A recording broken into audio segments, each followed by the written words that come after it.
Nah, kalau pengajar itu biasanya ya di kampus, di pegawai negeri ya sudah, habis ngajar setelah itu selesai. Nah, setiap bulan dapat berapa, itu namanya pengajar. Tapi bukan berarti tidak penting, penting. Cuma ada sifat ya, bayan wadhaif tugas seorang pembimbing yang mengajar ya, atau pengajar yang membimbing. Karena yang dibimbing itu bukan hanya intelektualnya atau kognitifnya, tapi karakter yang membangun membangun karakter apa ya zaman anak sekarang namanya karakter building ya, membangun karakter yang kemudian menuntun untuk menuju Allah Subhanahu wa taala. Dan hampir semua guru-guru itu seperti itu.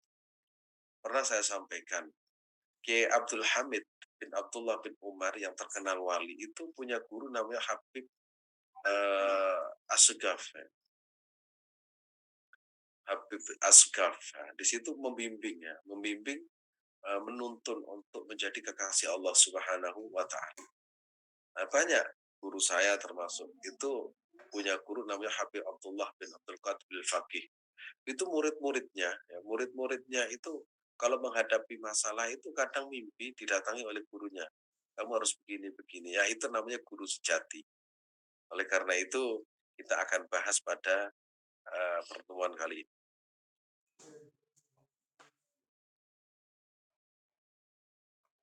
Bismillahirrahmanirrahim. Wa ahsan wa ahsan ahwali ma qila min ma qila man alima wa amila wa 'allama. Nah, ini keadaan seorang guru. Wa ahsan ahwali, keadaan atau kondisi seorang guru, pengajar yang terbaik yaitu wa ahsan ahwal, kondisi terbaik seorang guru.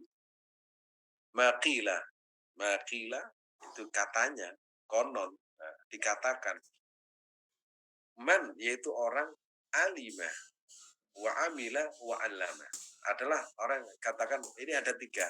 Pertama itu alima. Apa itu? Orang yang berilmu. Orang berilmu. Jadi kalau tidak berilmu ya tidak mungkin akan mengajarkan ilmu. Terus apa yang diajarkan? Itu pertama itu punya ilmu. Nah, kalau sudah punya ilmu baru dia itu amilah, melaksanakan. Ada implementasi dari ilmu itu. Misalkan seorang guru yang mengajarkan tentang masalah sholat, dia itu sudah sholat.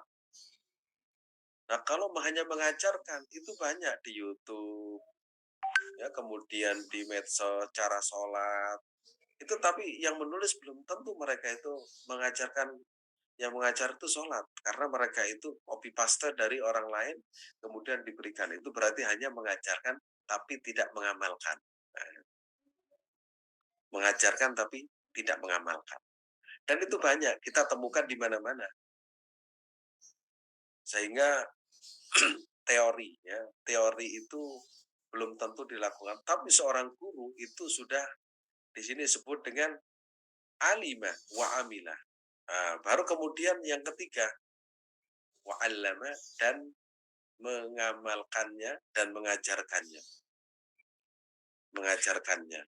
Dan insya Allah Bapak Ibu juga demikian, menjadi guru menjadi guru bagi murid-muridnya, mengamalkan ilmunya.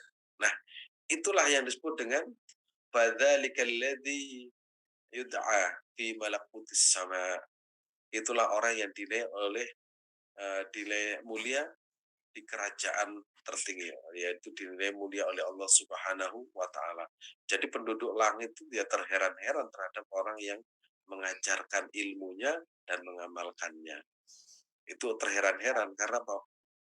Mulianya ya, mulianya orang tersebut di hadapan Allah Subhanahu wa taala. Bahkan seorang muallim, seorang guru yang mengajarkan dan mengamalkan ilmunya, itu walaupun tanpa banyak beristighfar pun, kerjaan mengajar ilmu itu sudah menjadikan ya penduduk langit dan bumi, bahkan ikan di dasar lautan senantiasa memintakan ampun kepada Allah Subhanahu wa taala. Oh, itu posisinya seorang pengajar yang membimbing. Tapi ya kalau hanya mengajarkan saja, ya itu hanya mendapatkan materi, ya. Karena urusannya ya transaksional saja, sudah selesai. Habis mengajar, ganti lagi di tempat yang lain, ya seperti itu. Tapi kalau dia itu betul-betul mengajar, itu kalau malam itu kan didoakan, difatihai. Oh, bangun malam, kemudian diberikan doa khusus Al-Fatihah untuk murid-murid saya, misalkan untuk anak-anak saya, untuk orang yang pernah berbuat baik kepada saya, itu Fatihai semua. Kadang satu persatu disebut namanya. Karena apa? Karena dia itu punya tanggung jawab. Ya, punya tanggung jawab. Maka di sini disebutkan wala yambaghi ayyakuna qal ibrah taqsu ghairaha wa hiya 'ariyah au dubalatul misbah tudhi'u ala ghairiha wa hiya tahriku kamakil. Nah, di sini disebutkan tidaklah patut ya, tidaklah patut tidaklah patut seorang guru menjadi jarum yang memberi pakaian kepada yang lain sedang dirinya sendiri itu telanjang. Itu perumpamaan yang sangat luar biasa. Bagaimana mungkin dia itu memberikan pakaian kepada orang lain sementara dirinya telanjang? Bagaimana kalau dalam kitab Al-Hikam, bagaimana mungkin orang itu akan memberikan cahaya sementara dia itu tidak punya cahaya? Ya nggak mungkin. Dia tidak akan menerangi orang lain kalau dia itu tidak punya cahaya. Maka supaya orang itu bisa mencahayai orang lain, maka dia harus mengumpulkan cahaya-cahaya itu. Dari mana dia itu cahaya dapatkan?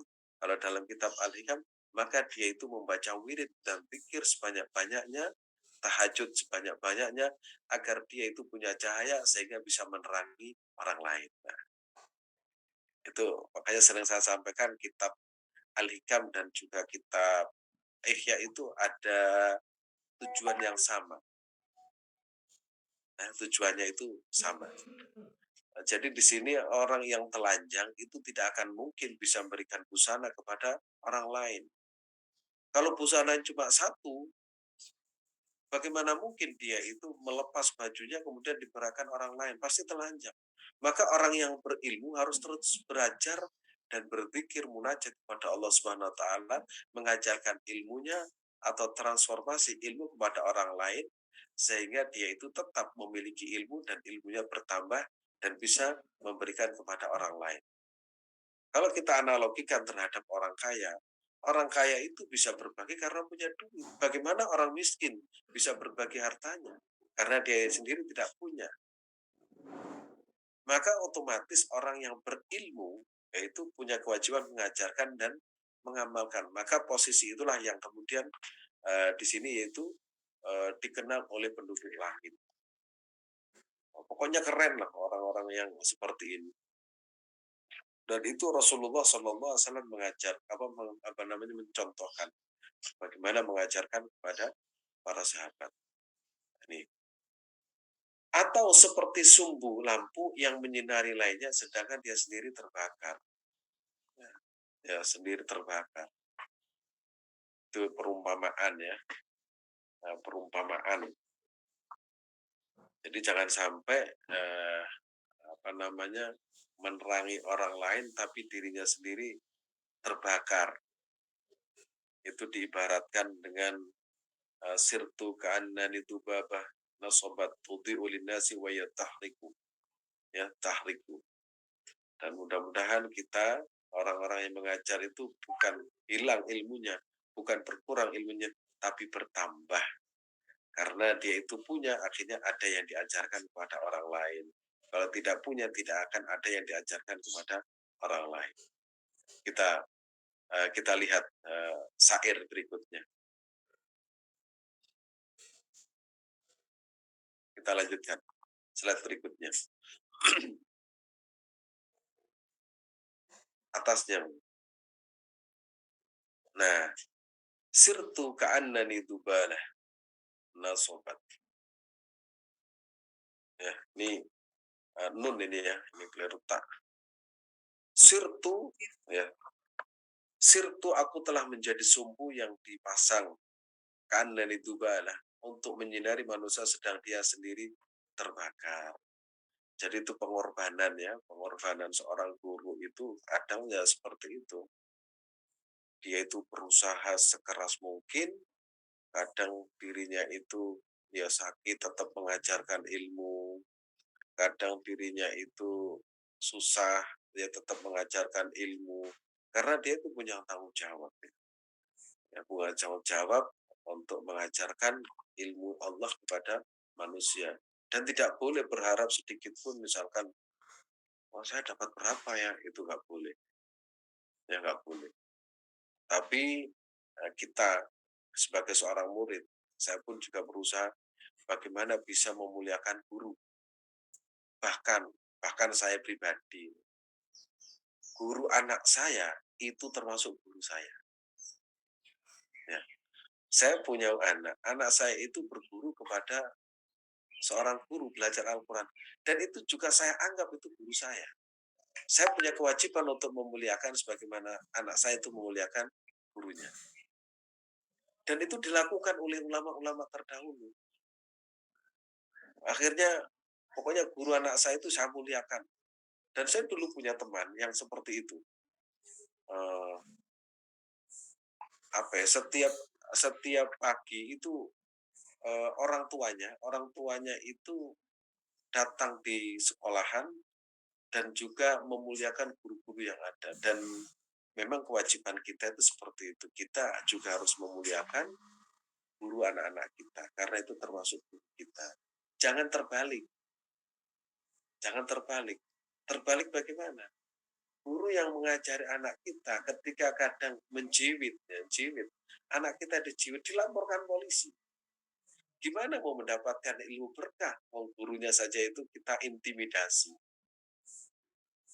Apalagi itu guru kita.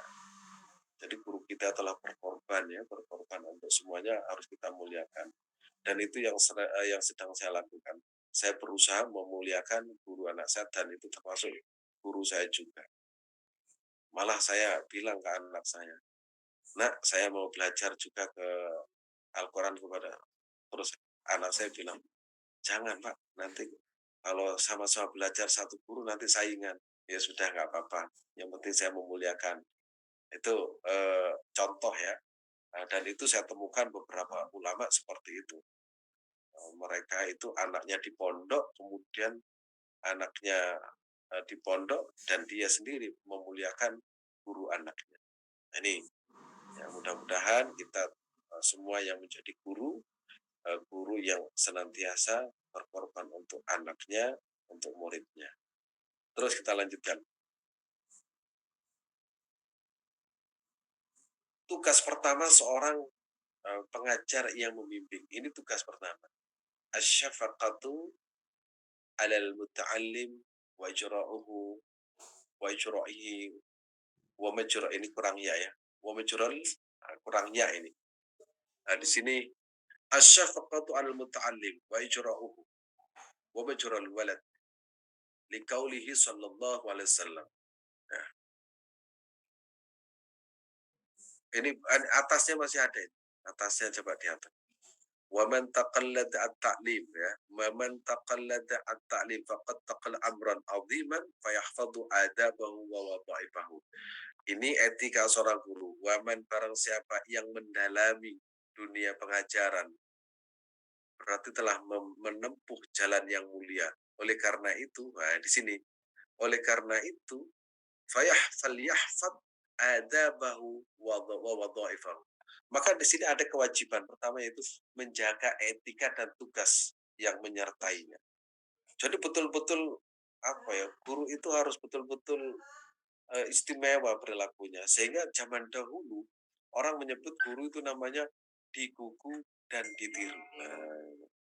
Sehingga ada istilah begini kalau dulu tapi kalau sekarang masih berlaku apa enggak? Guru kencing berdiri, murid kencing berlari. Jadi nggak bisa kita ini mengajar kemudian leha-leha. Misalkan jadi seorang guru, jadi seorang kiai, kemudian melihat muridnya itu nggak ngerti, kemudian nggak tahajud, oh itu guru. Katanya itu apa? Guru apaan itu? Guru amatir. Gitu. Kalau melihat muridnya kesulitan belajar, dia itu punya tanggung jawab mendoakan kepada Allah Subhanahu Wa Taala. Dia itu pasti susah. Ya Allah, gimana ya supaya murid saya itu bisa mendapatkan putu. Jadi guru itu gelisah. Kalau kita kan enggak, nggak tahu, biarin aja, itu bukan tanggung jawab saya. Itu nggak bisa guru seperti itu. Nah, kalau muridnya susah, dia berpikir bagaimana supaya muridnya itu bisa memahami ilmunya, bisa memahami, bisa mudah. Nah, itu wadifah tuh. Maka harus menjaga etika ya. Etika apa? Pakai etika seorang guru kepada Allah bagaimana, ketika apa namanya, etika kepada Rasulullah seperti apa. Makanya namanya seorang guru, ulama, habaib, syekh itu biasanya setiap hari tidak lepas dari Al-Quran, setiap hari baca wirid sekian ribu, tahajudnya sekian, duha sekian, bacaannya sekian. Pokoknya berat lah, berat. Makanya kadang-kadang ada yang guyon gini. Begitu nanti di akhirat, ya, di akhirat seorang ulama itu mereka kan bisa memberikan syafaat. Jadi ulama ini tidak akan masuk surga kecuali murid-muridnya nanti itu dikenali dan diajak ke surga. Nah, justru gurunya itu atau kiainya atau ulamanya itu masuk surga terakhir. Setelah murid-muridnya masuk surga, itu baru gurunya. Ternyata gurunya nggak enak, justru masuk surganya terakhir. Nah, sama dengan Rasulullah Sallallahu Alaihi Wasallam. Rasulullah Sallallahu Alaihi Wasallam itu ketika semua umatnya itu sudah di surga, baru Rasulullah Sallallahu Alaihi Wasallam itu masuk surga. Makanya Rasulullah itu pernah menangis di hadapan Allah Subhanahu Wa Taala karena Allah itu bertanya, gimana umat? Rasulullah kan nggak bisa jawab. Jawabannya adalah nangis. Karena tahu kan umatnya seperti kita ini. Kadang maksiat, kadang menyakiti orang tuanya, kadang menyakiti pasangannya, kadang menyakiti gurunya, kadang menyakiti tetangganya, kadang maksiat ya. Maksiat sekian tahun lamanya ibadah hanya beberapa bulan. Itu Rasulullah mau menjawab di hadapan Allah Subhanahu wa taala. Gimana mau saya jawab itu umat saya itu kondisinya seperti ini, mau nggak dijawab itu gimana? Akhirnya jawabannya hanya menangis. Setelah menangis ya sudah, oh ya sudah, wahai Muhammad, kau berhak memberikan syafaat kepada umat. Oh, itu kan makanya Nabi kita itu Nabi paling top ketika kita di dunia, ya itu Nabi itu membimbing, dan ketika Nabi sudah wafat karena Nabi di depan atau dekat dengan Allah Subhanahu Wa Taala, Nabi itu senantiasa memohon ya ampunan kepada umatnya. Pokoknya Nabi kita itu Nabi paling top. Ketika hidup itu istimewa, ketika sudah tidak ada kembali di hadapan Allah, Rasulullah SAW senantiasa memohonkan ampunan, mohon ampun kepada Allah untuk para pengikutnya dan termasuk kita yang ngaji pada pagi hari ini. Nah, jadi falyahfad adabahu wa wadaibahu. Kita lanjutkan.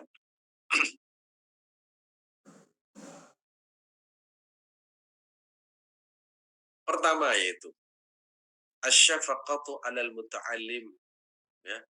Asyafaqatu 'alal muta'allim. Apa asyafaqah itu? Asyafaqatu 'alal muta'allim wa ijra'uhu ajral walad. Sayang, pokoknya sayang banget kepada muridnya.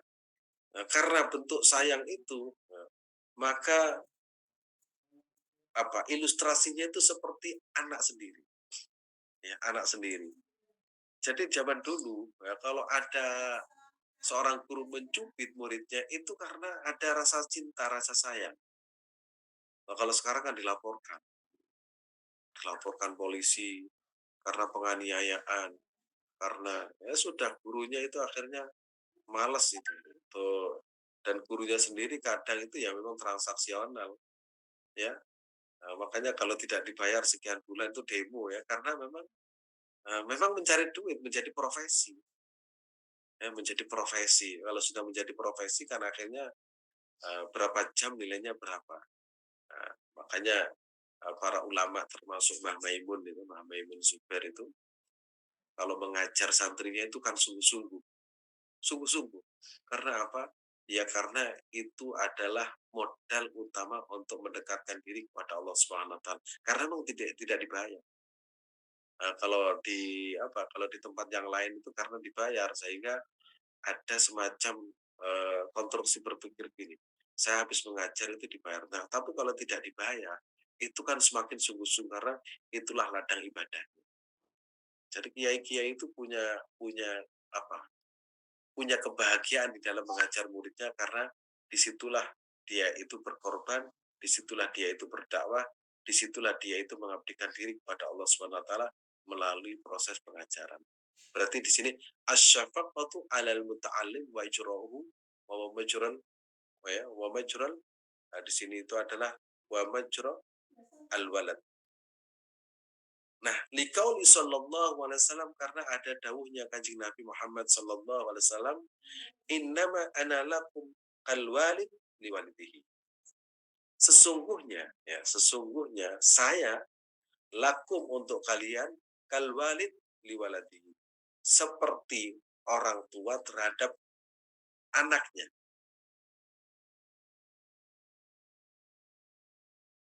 Jadi posisinya kata Rasulullah, bahwasanya saya untuk kalian ibarat orang tua kepada anak sendiri.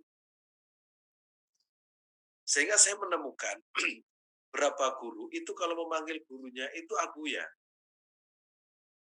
Contoh ya, guru kami ya, Said Muhammad Al-Maliki, semua muridnya itu mengambil abuya.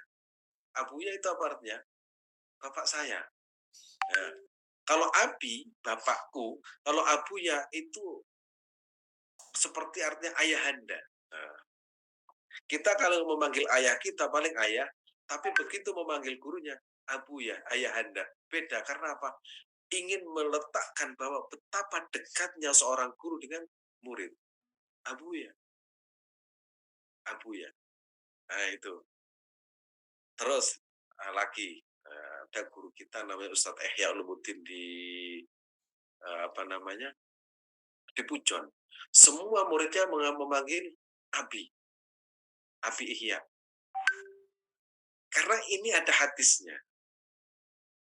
Terus ada lagi guru guru anak saya ya, guru Al-Quran. Itu muridnya semua mengambil Abah Yai. Nah, Abah. Abah itu memposisikan seperti Abah. Nah, kalau di Sumatera ya, seorang ulama itu besar disebut dengan Abuya. Buya Hamka, Buya itu artinya apa? Abah saya artinya. Itu betapa tingginya seorang guru itu sampai melampaui posisi seorang ayah. Karena memang Rasulullah Sallallahu Alaihi Wasallam mengatakan demikian. Ana, ana, innama ana nakum kalwalid diwaladihi. Nah, namanya orang tua kepada anaknya ya kadang ya dibentak, kadang ya dicubit, ya kadang itu ya dimarahi. Ya, itu posisinya seperti itu. Sehingga kalau kita punya anak kemudian dipondokkan, kemudian diciwit, dicubit, jangan protes. Oh ini pondok pesantren tidak tidak apa namanya tidak punya etika, mereka itu jahat dan sebagainya. Nah, seperti itu.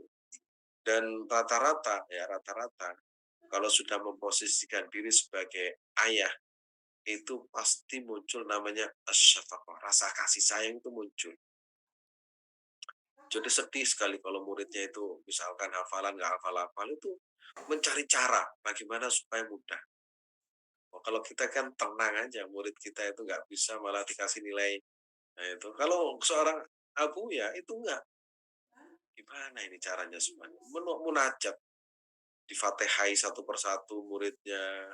Kalau malam didoakan, ya, Al-Fatihah ila jami'i aba ila jami'i auladi, murid-murid saya, ila jami'i murid, untuk murid-murid saya. Mudah-mudahan memberikan kemudahan di dalam belajar. Allah meyassir umurahum waqti hajatahum. Ya Allah mudahkanlah urusan mereka. Waisir ta'limahum. Ya, mudahkanlah belajar mereka. Bihifdil Quran. Di dalam menghafal Al-Quran. Itu mereka itu susah sekali kalau muridnya itu tidak bisa.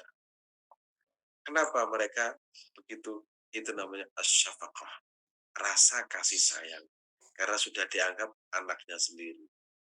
Jadi banyak contoh ya bahwa seorang guru itu posisinya seperti ayah.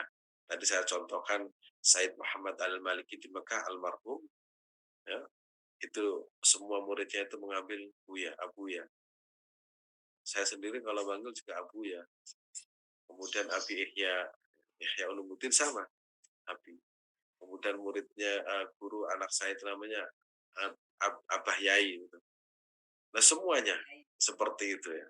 Sudah Abah Yai karena Abah itu posisi apa? Manggil yang sangat dekat. Ini etika ya karena ada hadis ini. Kita lanjutkan.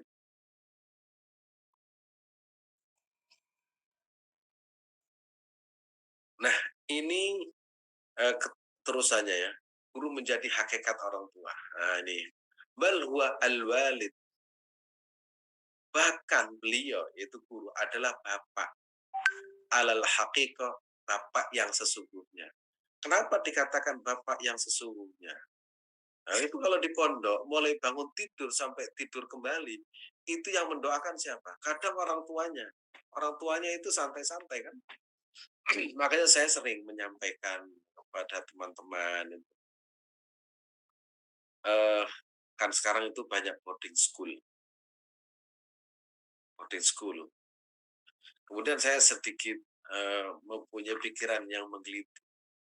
Kenapa sih orang tua itu suka meletakkan anaknya di boarding school? Karena hakikatnya orang tua itu sudah tidak sanggup memberikan pendidikan kepada anaknya daripada bikin ruwet. Makanya alasannya, daripada di rumah anak saya itu main HP susah diri dinasehati, maka mendingan saya taruh di pondok. Itu berarti dia itu melepaskan diri dari tanggung jawab. Maka yang disuruh susah kiainya. Nah, kiainya akhirnya yang susah itu. Kenakalan nakal di rumahnya, terus kiainya disuruh tanggung jawab, akhirnya kadang kadang dibayar, kadang enggak. Ya. Jadi sebenarnya tanggung jawab seorang kiai itu sangat besar, ya. Sangat sangat besar. Itu di boarding school saya menjumpai dengan berbagai kondisi. Kenapa? Oh karena di rumah begini-begini, akhirnya ditaruh di pondok. Ya, sehingga pondok itu kadang tidak lagi untuk mencetak ulama, tapi karena orang tua itu sudah tidak kuat lagi menahan anaknya yang setiap hari di rumah itu susah dinasehati. Makanya kalau kita punya punya anak di pondok, kita ya harus harus ini, harus nekat bangun malam. Bangun malamnya juga nekat, baca Al-Qur'annya juga nekat, tirakatnya juga nekat, sering puasa Senin Kemis atau puasa Daud, rajin sedekah, kemudian kalau malam juga bangun baca wirid, baca banyak sholawat agar supaya apa yang dilaksanakan kiai di pesantren nyambung dengan apa yang didoakan orang tua di rumah. Jangan sampai terbalik. Alhamdulillah anak saya sudah di pesantren aman. Loh kenapa? Saya bisa belanja, saya bisa jalan-jalan, saya bisa arisan, saya bisa ini dan itu enggak. Tetap punya kewajiban yang sama, yaitu sering puasa, sedekah, ya, sholat malam, agar supaya apa? Agar supaya anak kita itu mendapatkan kemudahan di dalam belajar. Maka disebut dengan bal huwa al-walid alal haqiqah, ya. Bal huwa al-walid alal haqiqah. Bahkan beliau adalah bapak yang sesungguhnya menurut menurut ilmu hakikat. Fa innal abba fa innal ab maka sesungguhnya seorang ayah sababul hayy al-faniyah. Karena ayah itu ayah kandung sababul hayah al-faniyah. Karena seorang bapak merupakan penyebab kehidupan yang fana.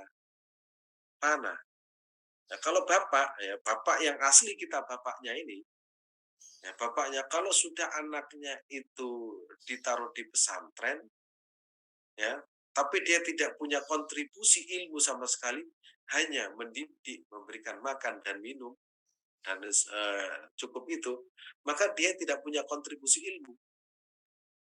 Sehingga kalau sudah wafat, ya sudah selesai. Ya, sudah selesai. Tapi kalau seorang guru itu yang memberikan ilmunya sehingga dia itu bisa ngaji, bisa baca Al-Quran, itu karena yang mengajarkan gurunya.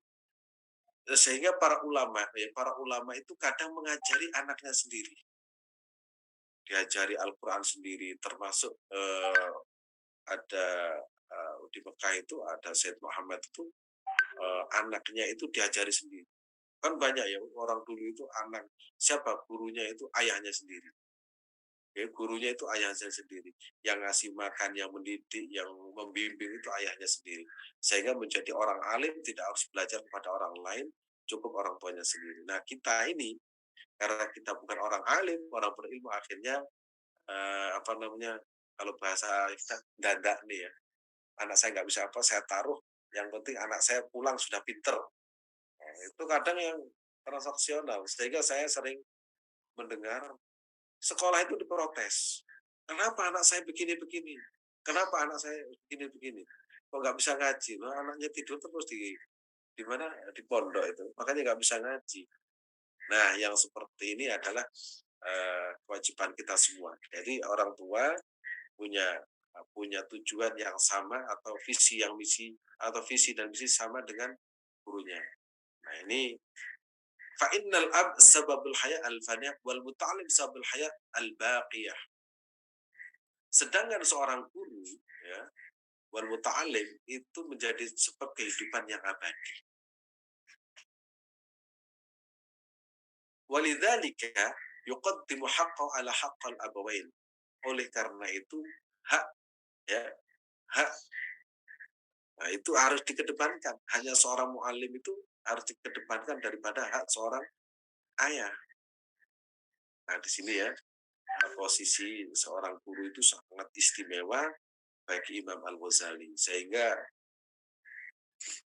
orang tua yang punya ilmu itu memang kalau bisa diajari ilmu dasar-dasar, baru kemudian ditaruh di pondok, sehingga orang tua itu bukan hanya menjadi orang tua secara biologis, tapi juga ilmu, menjadi orang tua secara ilmu, dan kalau sudah ingin melanjutkan ilmunya kemudian ditaruh di pesantren, maka orang tua yang seperti itu bukan hanya menjadi orang tua saja, tapi dia itu menjadi guru dan akhirnya ilmunya nyambung dengan guru yang lain. Dan mudah-mudahan kita termasuk orang-orang yang memuliakan guru dimanapun saja berada. Amin ya rabbal alamin. Saya kembalikan waktunya kepada Gunardi. Sampun guys. Oke. Ya. Baik, alhamdulillah, masya Allah. Matur nuwun Ustadz Azim ilmunya ya, bagaimana kita memuliakan seorang guru ya yang mendidik kita, mengajarkan kita, bahkan dari huruf yang tidak tahu menjadi tahu, kita bisa membaca Al-Quran, bisa membaca huruf-huruf yang kita saat ini, itu adalah berkat karena guru ya. Ya biarpun benar apa yang Ustaz sampaikan, anak-anak kita yang di pesantren wajib sebagai orang tua harus meluruskan niat. Karena ini memang benar Ustadz, banyak sekali yang niatnya itu memondokkan anak, namun supaya terhindar dari dari yang Ustaz sampaikan tadi ya, banyak sekali ini para orang tua yang saya kalau sharing gitu ya di pesantren waktu anak saya masih muda itu demikian, karena di rumah yang nggak mau ngaji gitu ya.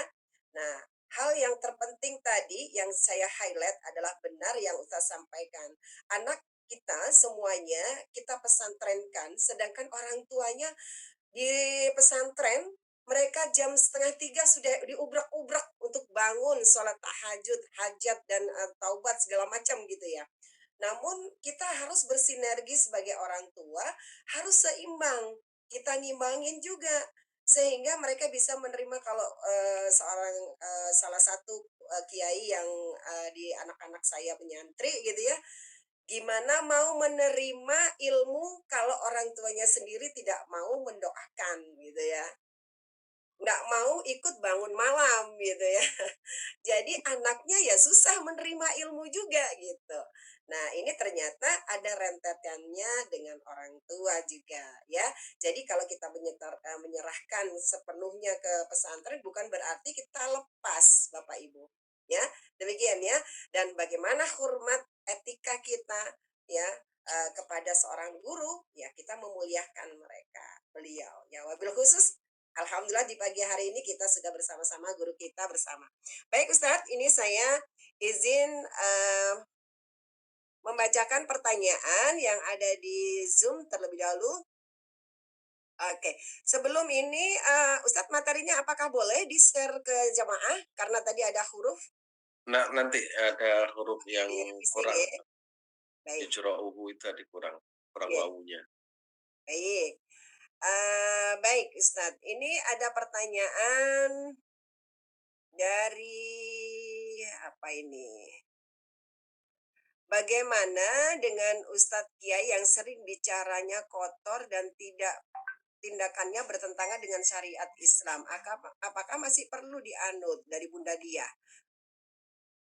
Terima kasih. Dalam konteks pengajaran ada konteks sosial. Kalau kita di pondok pesantren,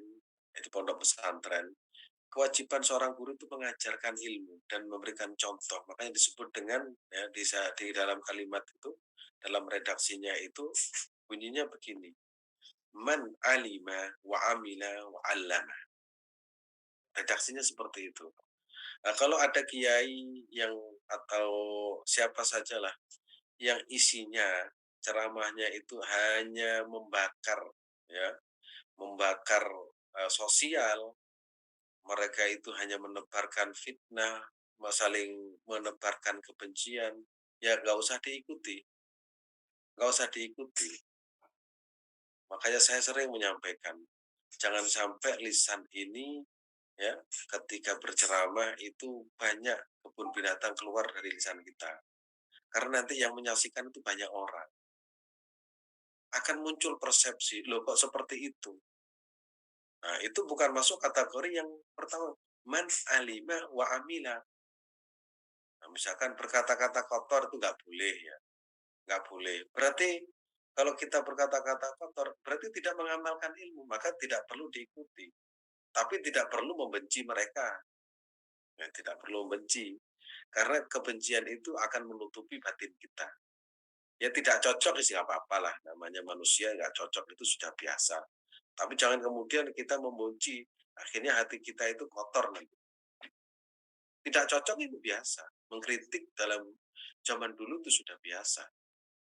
Tapi jangan sampai kritikan yang kita sampaikan itu atas landasan kebencian. Dan itu yang tidak boleh. Kita mungkin benci terhadap perilakunya, tapi tidak boleh benci terhadap orangnya. Ya. Tidak boleh benci terhadap orangnya, tapi kita boleh benci terhadap perilakunya yang tidak baik, misalkan. Jadi tidak perlu kita ikuti. Makanya saya sendiri itu kan uh, kalau melihat kalau melihat atau belajar itu kan harus selektif. Buku saja yang saya baca itu harus selektif. Ini siapa penulisnya. Makanya ulama terdahulu itu betul-betul hati-hati, betul-betul hati-hati. Saya sering mendengarkan kalau orang Indonesia itu, kalau kajian tafsir itu saya sering mendengarkan Pak Quraish Shihab, halus, santun, adem. Saya nggak suka yang apa namanya provokator itu nggak suka karena apa? Merusak batin, lahir kebencian, lahir kemudian benci kepada sesama. Makanya sering saya sampaikan, kalau kita masuk pada sebuah komunitas pengajian, kalau kita pulang dari pengajian hati kita adem, tentrem, ayem, bahagia, makin cinta kepada Allah dan Rasulullah itu berarti bagus. Tapi begitu pulang tidak menyapa dengan pasangannya, tidak menyapa dengan tetangganya, kemudian langsung begitu pulang, oh sudah kita harus keluar kerja dari ini. Wah itu ada yang salah. Karena isinya itu tidak lagi menentramkan batin, mendekatkan kita kepada Allah, tapi justru yang muncul adalah al-adawah wal baghdha, permusuhan dan saling kebencian. Dan itu bertentangan dengan nilai-nilai yang diajarkan oleh baginda Rasulullah Sallallahu alaihi wasallam. Demikian. Jadi kemerungsu ya Ustadz ya, kalau bahasa kita ya Ustadz ya. Iya. Kemerungsu, nggak makin adem makin kemerungsu.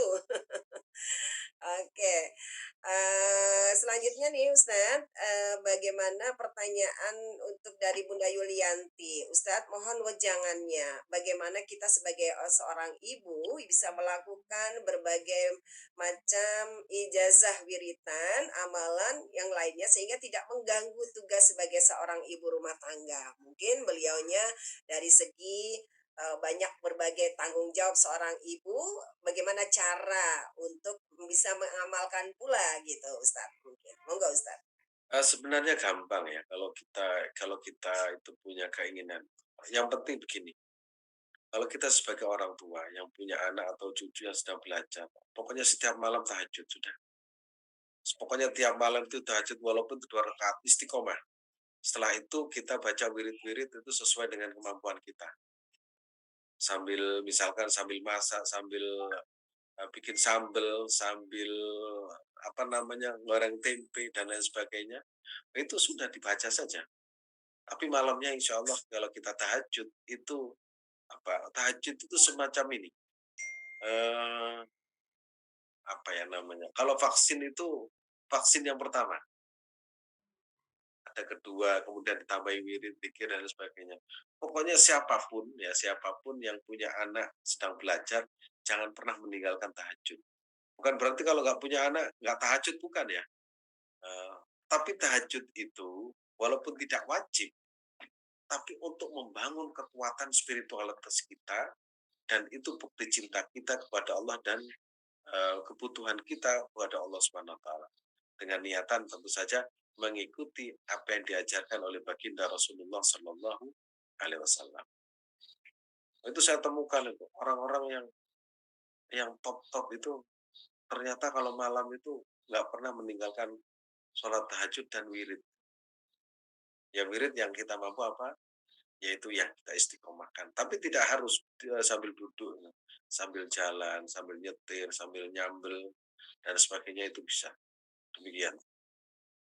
Jadi bisa dimanfaatkan apapun ya Ustadz ya, saja ya selama kita jangan menjadikan beban ya Bapak Ibu. Kalau kita menjalankan happy saja, dimanapun bisa kita lakukan insya Allah. Dan salawat itu tanpa syarat ya Ustadz ya, dimanapun bisa kita lakukan gitu. Ya, baik selanjutnya nih Ustadz, ada pertanyaan dari Bunda Lilis.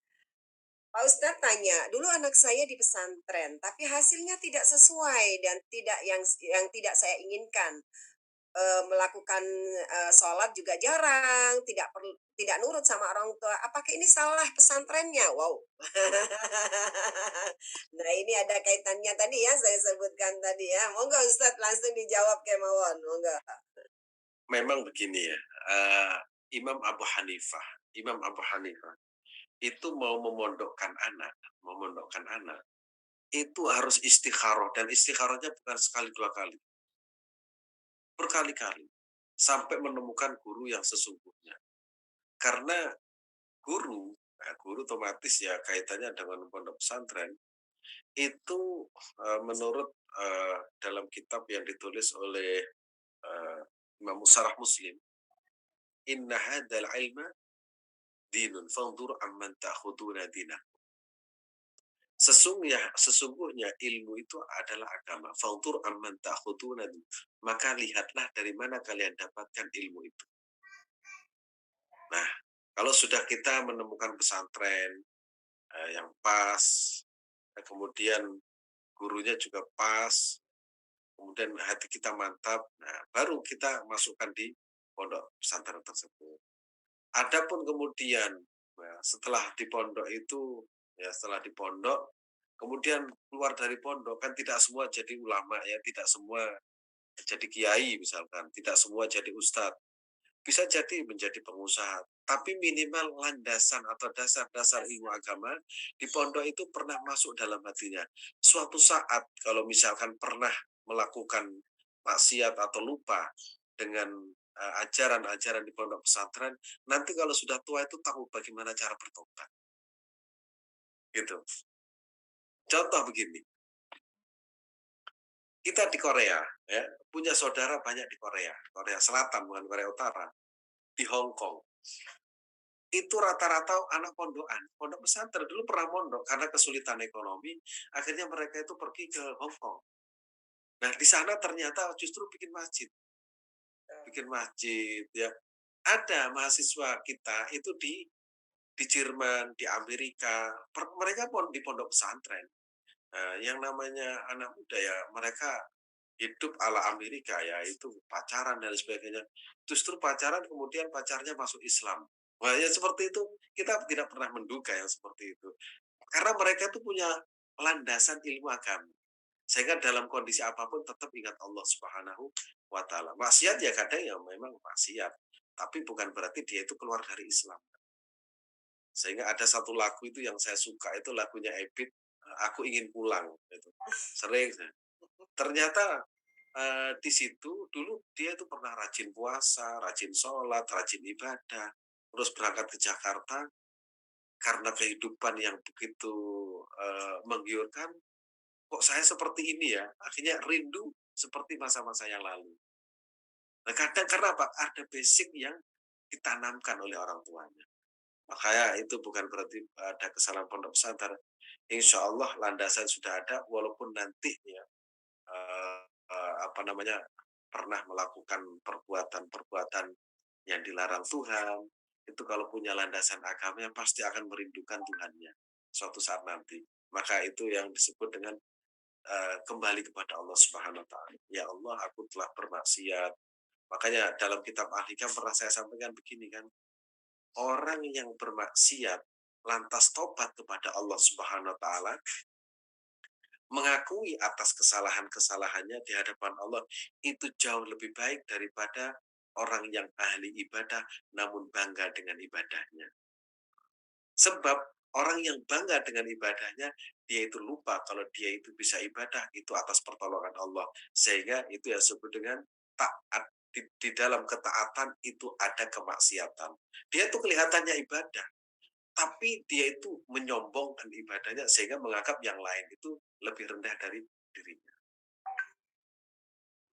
Jadi alhamdulillah ya, anak kita pernah di pondok pesantren dan insya Allah sudah ada bekal, tapi suatu saat ya ilmu itu akan masuk dalam dirinya, dan kalaupun pernah melakukan perbuatan maksiat, dia tahu cara bertobat kepada Allah Subhanahu wa taala. Demikian. Masya Allah. Ya, jadi mungkin kita perlu ya kita evaluasi lagi ya Ustadz ya, anak-anak kita terutama ya. Jadi tidak menyalahkan pesantrennya, ya mungkin kita kembalikan lagi insya Allah dasarnya kita kuatkan, akarnya yang menghujam itu insya Allah suatu saat pasti akan mengingat kembali ya. Baik Ustadz, untuk selanjutnya nih Ustadz ada pertanyaan mengenai dengan saudara. Saudara ini sering disuruh makan ini itu tidak mau, ini semuanya tidak mau. Padahal itu adalah sebuah rahmat juga gitu ya. Nah, menurut Ustadz bagaimana sikap saya menegur mereka, karena ini kan juga rahmat dan lipat dari Allah. Kenapa kamu mesti menolak gitu kan? Nah, ini bagaimana menurut pendapat Ustadz dengan saudara yang demikian? Salam minum obat begitu. Jadi begini ya, ada seorang kiai itu diundang orang desa. Kemudian ya makan dengan lezatnya. Kemudian kalau kiai itu kadang ada salam tempel ya, itu apa namanya amplop, kemudian dilihat itu 20.000, habis undangan 20.000, terus dibawa pulang, bilang ke istrinya, tolong ini dibelikan beras, dimasak kita makan. Saya menginginkan untuk mengingatkan ya darah yang ada dalam diri saya, daging yang tumbuh dari uang yang 20.000 itu. Begitu menghormati ya orang yang tidak punya itu. Karena mereka itu uang 20.000 baginya itu kan luar biasa. Tapi itu cara penghormatan seorang kiai pada orang tersebut. Nah, itu salah satu contoh. Sehingga kadang untuk menyenangkan orang, itu kadang kalau kita bertamu ya kita apa yang dihidangkan kita makan.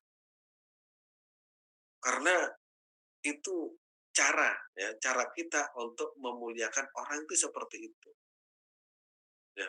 Kecuali kita tahu bahwa itu makanan haram, ya, makanan itu misalkan misalkan kita diundang, nah terus yang undang kita itu kita tahu, oh ini bandar judi. Wah itu kita harus hati-hati. Ya. Memang ada ya dalam ada seorang kiai, seorang habaib di Malang, itu termasuk guru saya. Itu kalau bepergian mereka itu membawa makanan sendiri. Mereka tidak ingin makan di warung di mana karena mereka itu punya keyakinan bagaimana cara memasaknya, bagaimana mereka tidak tahu. Maka lebih selamat mereka itu bawa makanan sendiri. Itu ada.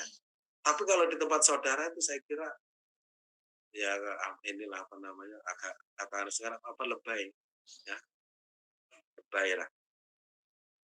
Kita tahu itu saudara kita kasih makan ya kita makan lah. Wong itu juga makanan yang halal. Kecuali kita tahu di situ makanan haram ya kita nggak maunya ya karena haram itu tadi. Ya, insya Allah mungkin kurang kurang pengetahuan.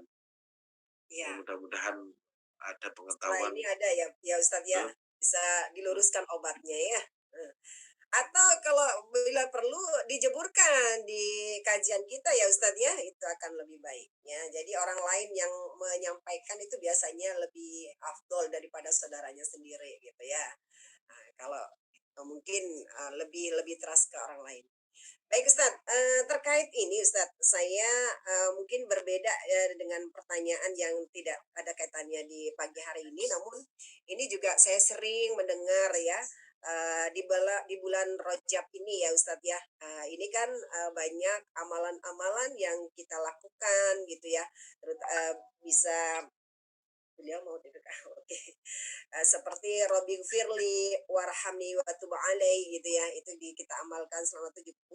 Nah, ini sebagian banyak banyak orang menyampaikan bahwasanya ini sebuah amalan ya Ustaz, saya ingin bertanya di sini.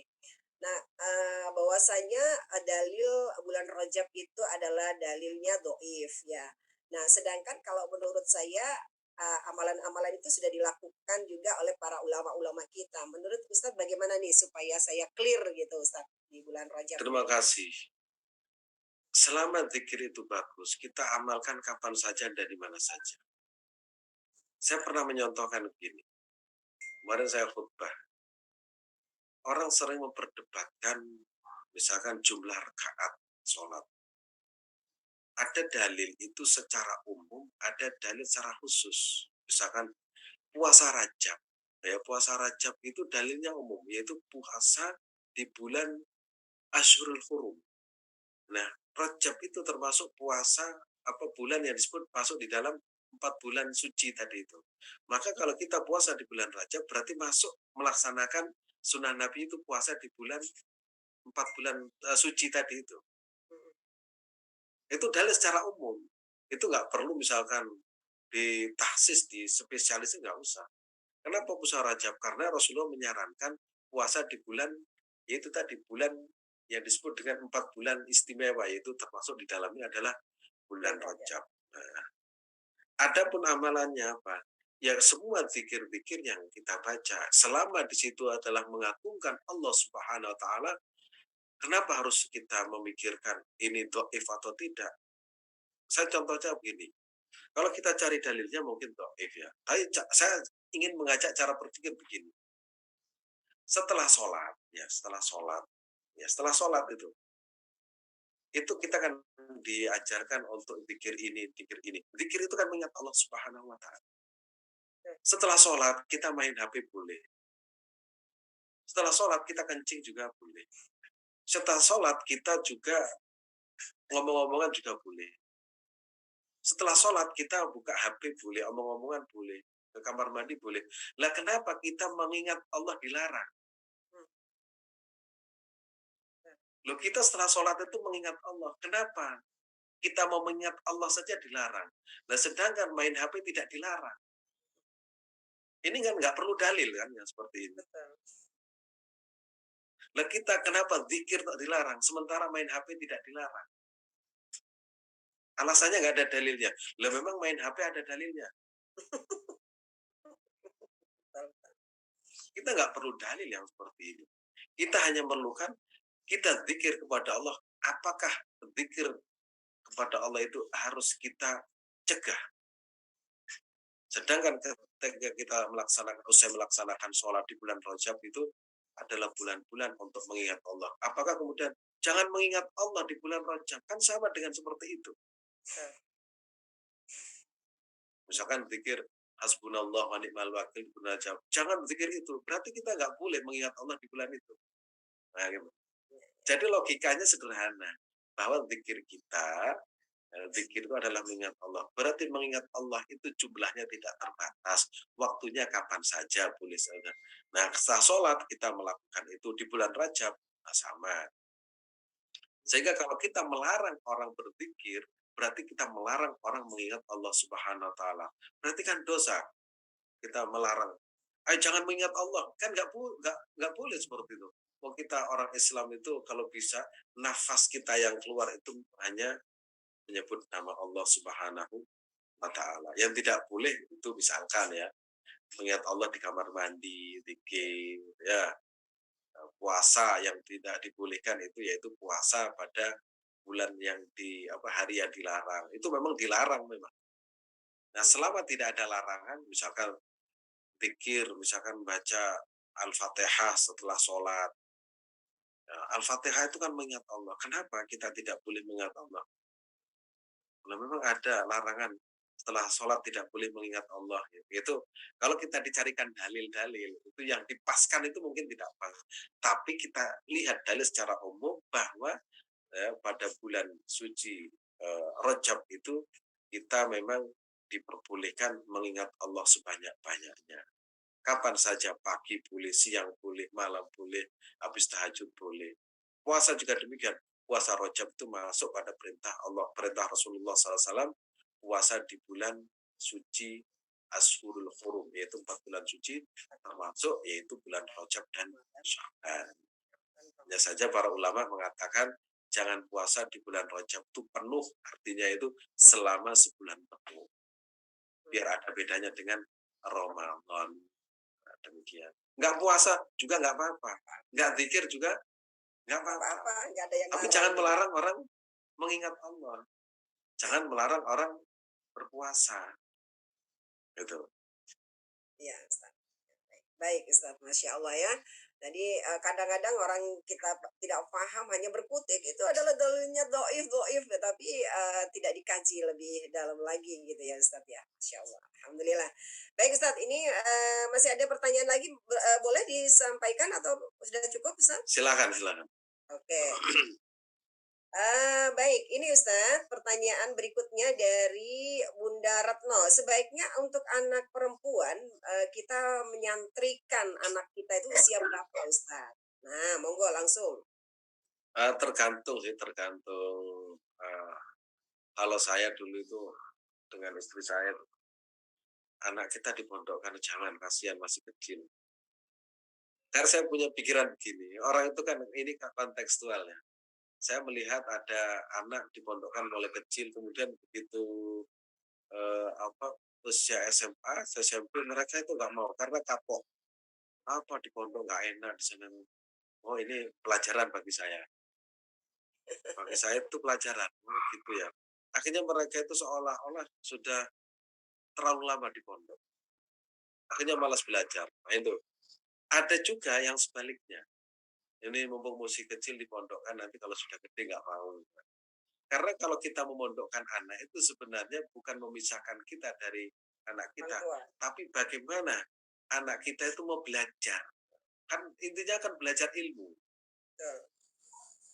Nah, kalau mau belajar ilmu, itu kalau sudah senang ilmu, itu walaupun dekat rumahnya di pondoknya tetap dia akan di pondok.